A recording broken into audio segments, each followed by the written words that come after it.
guys, Big Mate Dog School here again today, back once again with another episode of Warhammer Thoughty. And in today's video I'm going to be talking about ambition. Ambition at a cost.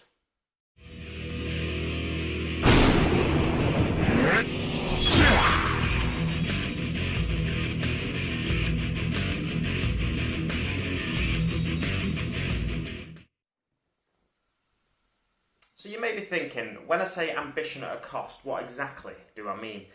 What I'm talking about in this video is setting yourself ambitious goals. Now, I've spoken about this in the past, but I want to touch on it again because it relates to a competition that's run every year by Eric Beer, not me, the t-shirt, the symbol, Eric Beer. And it's the terrain square competition that he runs every year to try and get people to build a fantastic piece of terrain for the gaming board.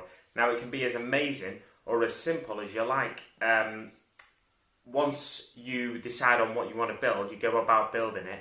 If it's a pretty simple bit of terrain, then you're likely to get it finished, and that's great. And it can change the feel of a board, or it can just add a little bit of a story and narrative to your board.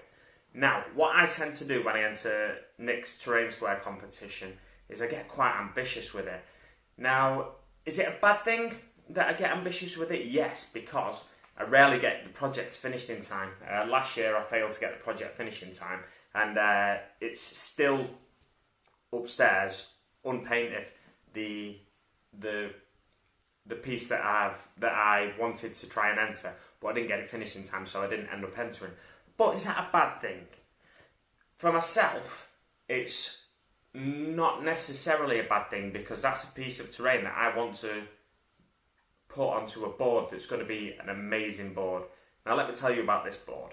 This board I've had in my head for a long time, and it's basically a Prospero board that I want to build.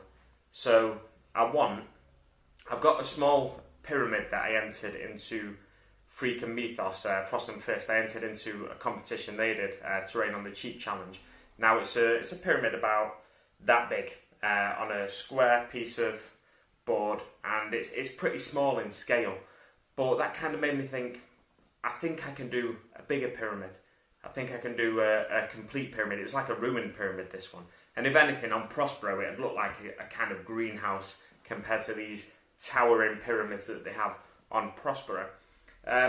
So I've always had it in the back of my mind that I want to do an amazing Prospero board with either a big pyramid or the start of a pyramid, like going off the side of the board. Because in the artwork you see in Visions of Heresy, the pyramids are huge. They're bigger than the Great Pyramid of Giza, I would have thought. And so they're just like skyscrapers, basically.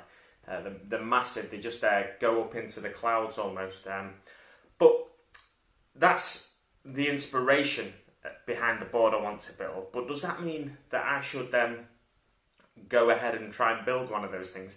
Realistically, the footprint of one of those pyramids would be bigger than a board, bigger than a table, bigger than a 6x4 table anyway. So should I rein that in and just build smaller pyramids if I wanted to build pyramids? Should I just forget about the pyramids completely and build something a lot simpler? No, I'm not going to do that. I never want to do that, really. What I've got an idea for the board I want to build, and I want to expand on that, and this is how I'm going to link it into Nick's Terrain Square Bridge Challenge, which it is this year. If you want to know more about Nick's Terrain Square Bridge Challenge, you can check out his video, and I'll put a card up for you on the screen. I was going to point to one of the corners then, but I realised that I can't work out which corner it's going up on. Wait, no, I know, it's that corner. Right, so there's a card there now. And check out his video to find out more information about the Terrain Square Bridge Challenge that he's doing this year. So last year I think he did a Terrain Square Corner Challenge. Was it a corner? I feel like it was. And he also did a Terrain Square Circle Challenge, just standard Terrain Square Challenge. And there's basically, if you get a piece of terrain and he really likes that piece of terrain, I think he judges them rather than do a random number selector or anything like that. He judges them and he ranks them into a top three, and the top three entrants get a prize of some sort. So each entrant this year will be getting one of these t-shirts. So if you want one of these t-shirts, it's probably worth entering to you. The bit of terrain can be as simple or as difficult as you like, but there's more information about that up there. Let's get back to my plan. So my plan, like I said, I want these massive pyramids on the Prospero board that I'll eventually get round to building properly. I want the Prospero board to be all about scale and epicness and massive buildings, and just to fit in for the Warhammer 40k universe, or 30k really, universe. But I'll be using it for things other than just when I play games of 30k, if I ever get round to completing my Thousand Sun source. Magnus is there waiting, behind the milliput that is.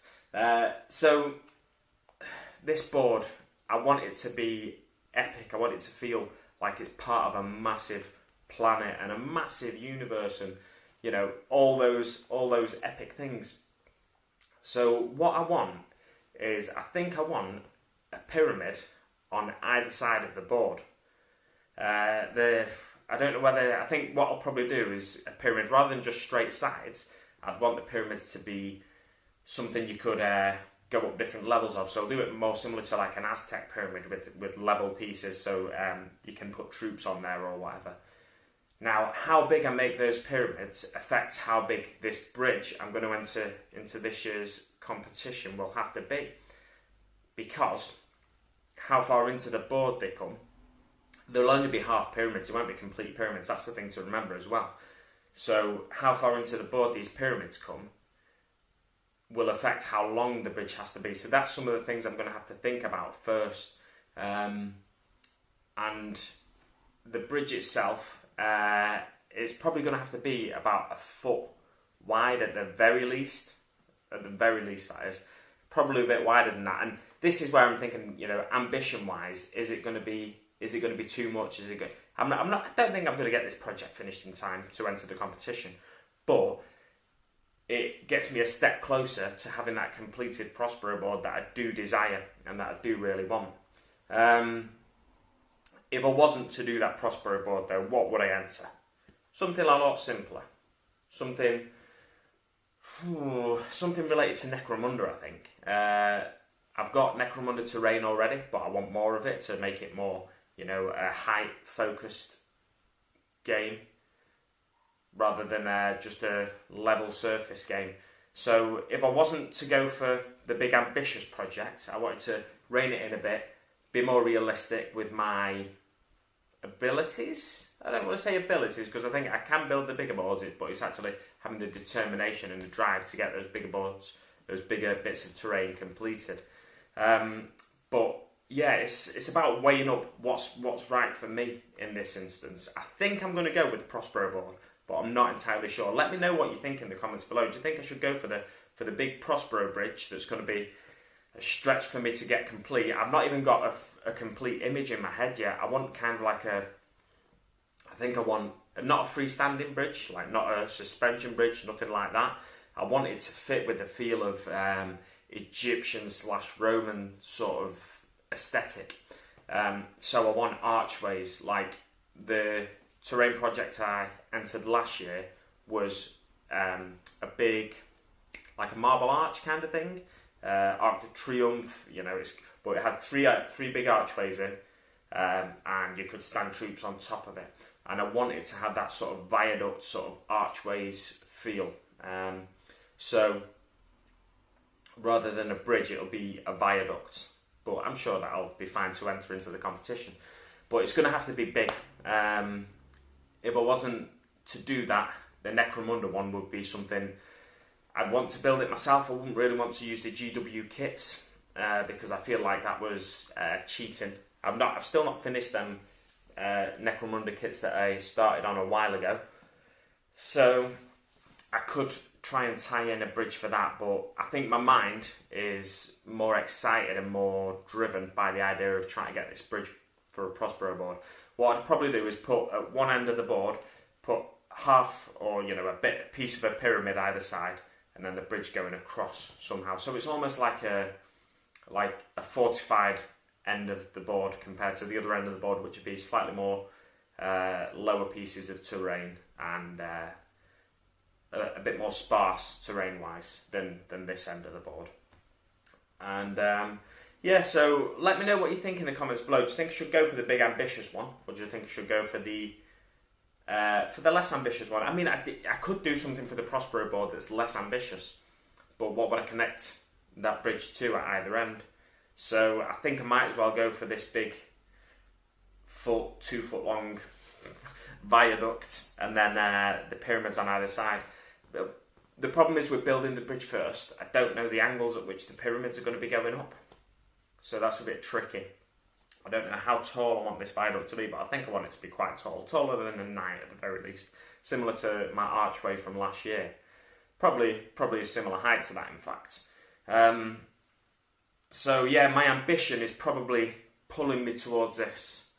But my brain and my sensible nature wants me to kind of go towards the Necromunda terrain maybe, but I'm not as inspired by that. So I think the thing is, I think I've already made the decision pretty much, but let me know what you think. I don't think I'll get the project finished, like I said. The competition starts on March the 1st, I believe, and it runs for 8 weeks, so effectively 2 months. Now the good news is, my shift pattern of work's changed. I've gone to a 4-day working week in work, and I get 3 days off, so I get Saturday, Sunday, Monday off. So if I really need to dedicate time to it, I can do. As long as I don't plan to do anything over the weekend, I can really dedicate at least a day every weekend to it, or every week to it, really. And therefore, that should help me in getting it finished. But does it matter whether I finish it? It matters whether I finish it in the long run, but does it matter whether I finish it for the competition? It doesn't matter if I don't win a prize from Nick. It doesn't. But I'll have another piece of terrain for my board, for my Prospero board, which is the driving force for me, really. When I get an idea into my head like this, it's nice to enter competitions like this, because I wouldn't have thought to build a bridge before this competition, before we announced the twist for this year's competition. Wouldn't have thought to build a bridge. So it's, I think it's going to be a good, you know what, thinking about it, I could even use the archway from last year's competition, because I could turn that, extend that, have 2 pieces extended. The ideas are flowing now. I think you know which way I'm going with my decision to enter this competition. I'm going to leave it there now, guys, because I've just been rambling for a little bit. If you don't like my rambling nature in these videos, let me know in the comments below. I will. I think they're always going to be rambling though. That's the only problem. So I might not be the channel for you if you don't like my rambling nature in these videos. But anyway, I just wanted to get this out there, get a few thoughts flowing and into the ether. And yeah, let me know what you think in the comments below of my idea. Let me know whether you're more ambitious or if you're more realistic in your setting of goals. Thanks for watching, guys, and I'll see you on the battlefield.